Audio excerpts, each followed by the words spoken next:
There are prisons that hold criminals. There are prisons that hold secrets. And then there are prisons that seem to hold the memories of everyone who died inside them.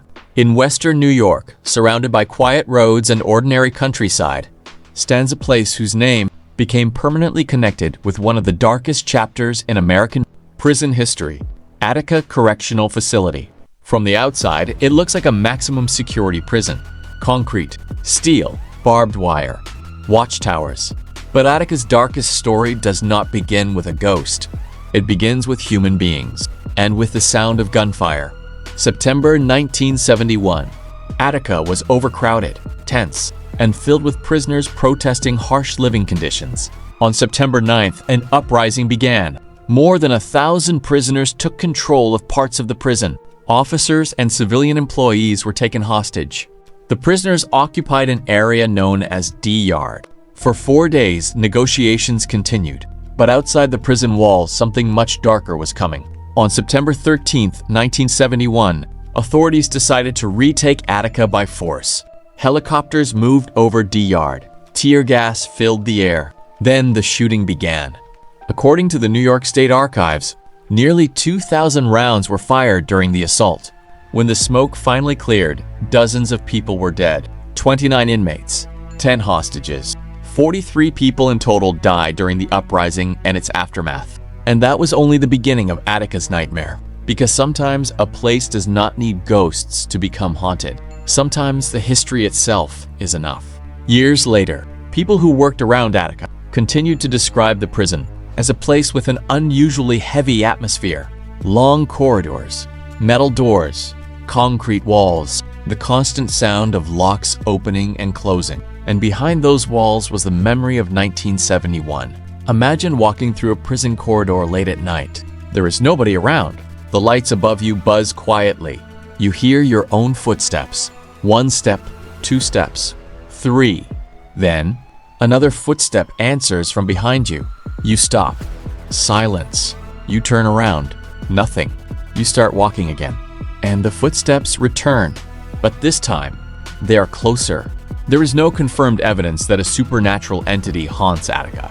But stories surrounding the prison have given the place a reputation that is difficult to explain away emotionally. Because anyone who knows the history knows what happened there. And sometimes knowledge itself can make a building feel alive. There is one date that seems to hang over Attica like a permanent shadow. September 13th. For the people inside the prison that morning, it was not just another day. It was the final morning of the uprising. The weather was rainy. D-Yard was crowded. Prisoners and hostages were trapped together. Then the helicopters appeared. Tear gas was released. Through the smoke, law enforcement opened fire. For several minutes, the prison became a battlefield. The official historical record makes the horror even more disturbing. Many of the people killed were struck by law enforcement gunfire. Later claims that hostages had been killed by having their throats cut were contradicted by autopsies. The New York State Archives records that the hostages killed during the retaking died from firearms, not the manner initially alleged. Think about that. The prison was supposed to be a place of control, a place where every movement was watched, every door locked, every prisoner counted. Yet for several days, the entire system collapsed. And when it ended, the prison was filled with death. But there is another name connected to Attica, William Quinn. He was a correctional officer who was seriously injured during the uprising. He died 2 days later. His death became one of the earliest tragedies of the rebellion. Now imagine a dark prison corridor, a guard walking his normal route, keys hanging from his belt, metal doors on both sides. He hears something, a faint sound, clink. He looks down the corridor. Nothing. He continues, clink. This time, the sound is behind him. He turns. Still nothing. Then he notices something strange. One cell door is slightly open. He knows that door was locked. He walks toward it, slowly.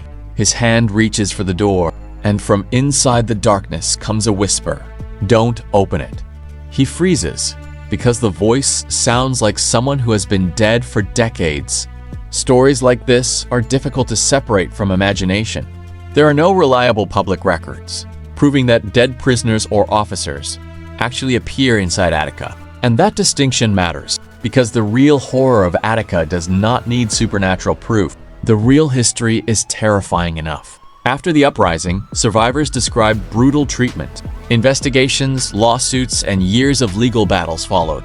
The New York State Archives still preserves extensive records related to the uprising, investigations, photographs, documents, audio, and legal proceedings. In other words, Attica never truly left the past. Its story continued. Now imagine a fictional night guard working inside an old section of the facility. Let's call him Daniel. Daniel had heard the stories, but he didn't believe in ghosts. He believed in cameras, locks, security systems, and procedures. One night, shortly after midnight, Daniel was checking a corridor when he heard something. A voice. Very faint. He stopped. Hello? Nothing. Then the voice came again. This time, he could understand it. They're coming. Daniel looked toward the security monitor. Nothing unusual. Every corridor was empty. He checked the camera feed. Still nothing. Then suddenly, one camera went black. Daniel frowned. He picked up his radio. Control, camera 12 is down. Static. Then a voice answered, but it wasn't the control room. It was a man's voice, weak, breathing heavily.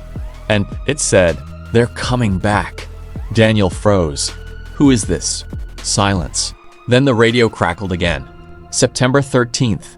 Daniel looked at the date on the security terminal. September 13th. His blood ran cold. He immediately called the control room. This time, someone answered normally. The camera came back online. Nothing was there. No prisoner, no officer, no movement. Only an empty corridor. But Daniel noticed something on the floor, a wet footprint. Then another, and another. The footprints were moving toward him. Not away, toward him. Daniel stepped backward. The footprints stopped, right in front of him. Then the corridor lights began flickering. 1, 2, 3. Darkness. The emergency lights came on. And for 1 second, Daniel saw figures standing at the far end of the hallway. Dozens of them. Prisoners.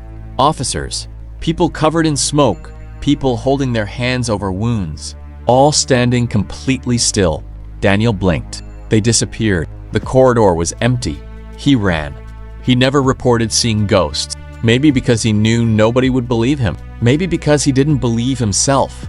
Or maybe because when he looked at the security recording later, there was something he couldn't explain. At exactly 2:17 a.m., the camera showed the corridor, empty.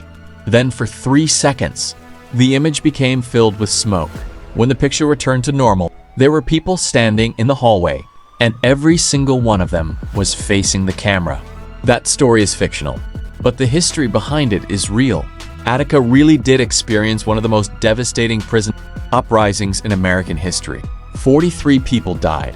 The prison really was retaken through a massive armed assault. The aftermath really did produce years of investigations, lawsuits, controversy, and trauma.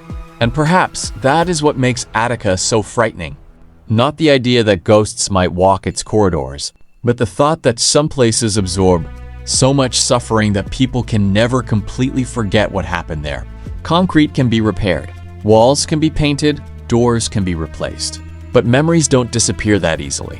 So if you ever find yourself near Attica after dark, and you hear footsteps behind you, don't immediately assume someone is following, because sometimes the footsteps may belong to someone who died decades ago. And if you hear a voice whisper your name, don't answer. Because according to the darkest stories surrounding places like Attica, the dead don't always want you to leave. Sometimes, they only want you to remember. September 13th, 1971. A date written in history. A prison marked by blood. And a place where, even after the doors close, some believe the past never truly becomes silent.